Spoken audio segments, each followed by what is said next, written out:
Arriba Misiones y ese chamamé dice.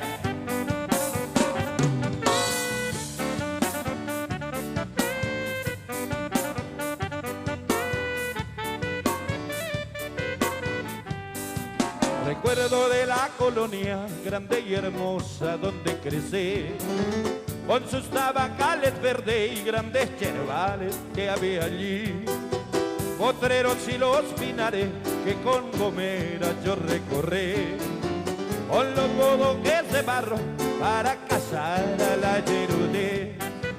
Recuerdo en una ocasión que a los picapalos... Estamos con Jorge Corazón Ratoski. ¿De dónde viene esto de Corazón como tu apodo? Y esto la gente lo fue creando, o sea, esto viene más o menos de la ciudad del Dorado. Allá yo hice muchos amigos en un salón, el Centro Paraguayo, justamente de la ciudad del Dorado. Hice muchos amigos porque durante 10, 12 años aproximadamente yo hacía 5 actuaciones anuales en ese lugar. En el Centro Paraguayo, en el kilómetro 7 del Dorado. Sí. Y entonces ahí siempre iba temprano a armar el equipo. Hay gente que se acercaba más temprano para charlar, para, ¿no es cierto?, hacer una previa. Entonces yo siempre le atendía a la gente porque ya fui que nací con esto, ¿no es cierto? Me gusta compartir, aparte de la música, charlar. Y contacto con bien la de gente. cerca, bien de cerca. Sí. Entonces, esto la gente dice, Jorge, eso todo corazón, esto. Y bueno, fueron ellos le agregaron. Señal de aprecio hacia vos, hacia tu actitud, hacia la gente y la música. Sí, y hasta inclusive un amigo que es el Mencho, que allá del Dorado, el Mencho le digo yo, y él inclusive dice Jorge Corazón Alegría, Ratoski. Le agregó.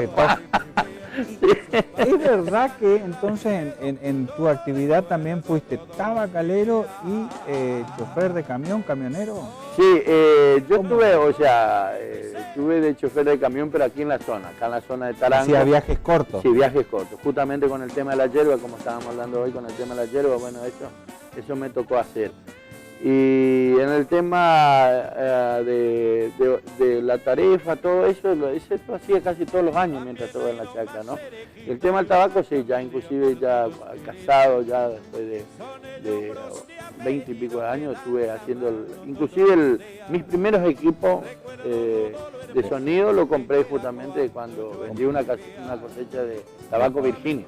Tabaco Virginia. Ese hay que secarlo. Hay que secarlo en estufa, ¿no? En estufa. Esto ya era aquí en el kilómetro 78, cerca de Alén. Sí.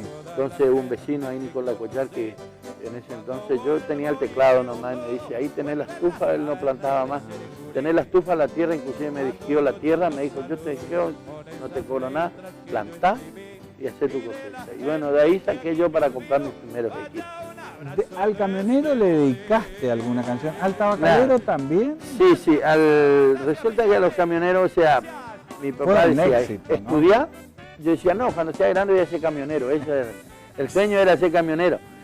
Y resulta que tenía algo adentro por el tema del camión, siempre tenía algo, encontraba algo divino, ¿no? Y después fui encontrando todos estos temas musicales, entonces cada material lo fui incorporando a la música. Lo fui poniendo, sí, le iba poniendo algo a los camioneros, un tema de distintos artistas, ¿no? Como de Roberto Carlos, también de un artista chileno, Eliseo Guevara, y varios artistas, Flavio Darcín, todo esto. Fui haciéndolo a mi estilo y poniendo un tema para los camioneros, ¿no? ¿Es cierto que grababas con un pasacassette, después reproducías y volvías a grabar otro cassette para hacer la segunda voz? Bueno, sí, yo trabajaba en la empresa de tabaco ahí en Alén, en Tabacos Norte, que hoy es un salón particular. Y bueno, trabajaba como obrero ahí. Entonces a mí me tocaba hacer la parte de la carga de equipos justamente. Cargábamos entre 2, por ejemplo, 5 equipos por día. Y se trabajaba duro. Entonces al mediodía tenía 2 horas y a la noche luego los colonos en esa época venían y quedaban hasta 3 días en la espera de la entrega de tabaco. Para entregar. No había turnos por los cupos que existen hoy, ¿no? Entonces ahí yo aprovechaba y llevaba mi material. Yo grababa así en los primeros pasacassettes, doble casetera que salían. entonces grababa y después usaba otro pasacassette más chico. Volvía a pasar lo que grababa con primera voz, Claro. y lo hacía una segunda voz. Y eso se iba encimando en la cinta. En la cinta. Y después de eso duplicabas la cinta. Y después volvía a hacer las reproducciones. Ahí volvía a hacer las reproducciones y vendía a pedir. Todo un trabajo artesanal, sí, ¿no? Sí. Artesanal. Y hay gente que todavía mantiene, que tienen esos cassettes funcionando, sí, porque eran cintas buenas, eran cintas, algunas eran de 60, otras de 90, hasta que me di cuenta que la de 90 no era rentable porque entraba demasiados temas.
El tiempo ha pasado y te sigo queriendo, y lo que por ti siento hoy se duplicó.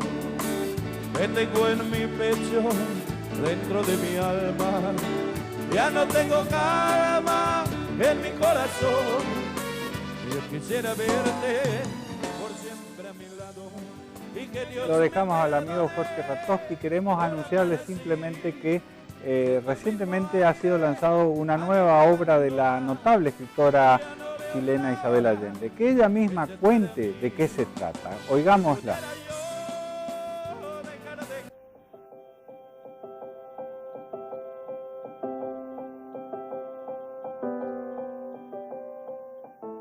Es una historia de amor.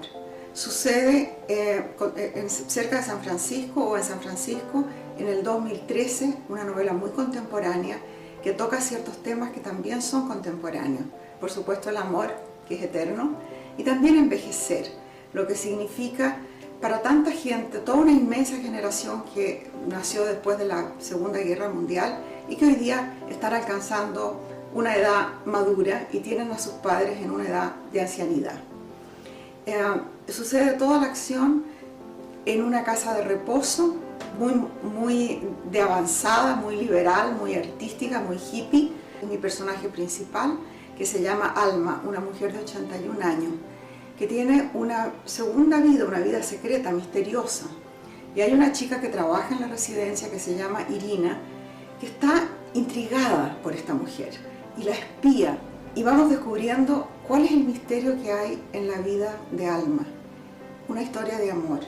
Y ella vive esta historia de amor intensamente a los 81 años. Ella desaparece de repente en la semana por 2 o 3 días y no se sabe dónde está. Y cuando vuelve, vuelve feliz. Y la chica, por supuesto, sospecha que tiene un amante. Y el amante, ella sospecha, es un señor japonés que aparece en una fotografía, que es la única fotografía que esta mujer tiene en su cuarto. Así que esa es más o menos la historia. Y me divertí mucho escribiéndola porque mis padres están viejos, tienen 94 y 99 años respectivamente.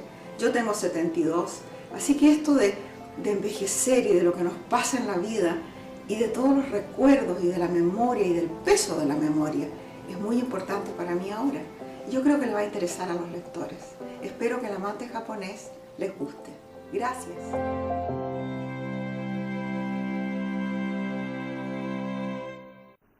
La novela El amante japonés de Isabel Allende ya se puede conseguir en Posada, en la hermosa librería Tras los Pasos, aquí en la capital provincial, sobre la calle La Rioja, y también en su local del shopping de Posada. No se vaya, que ya volvemos.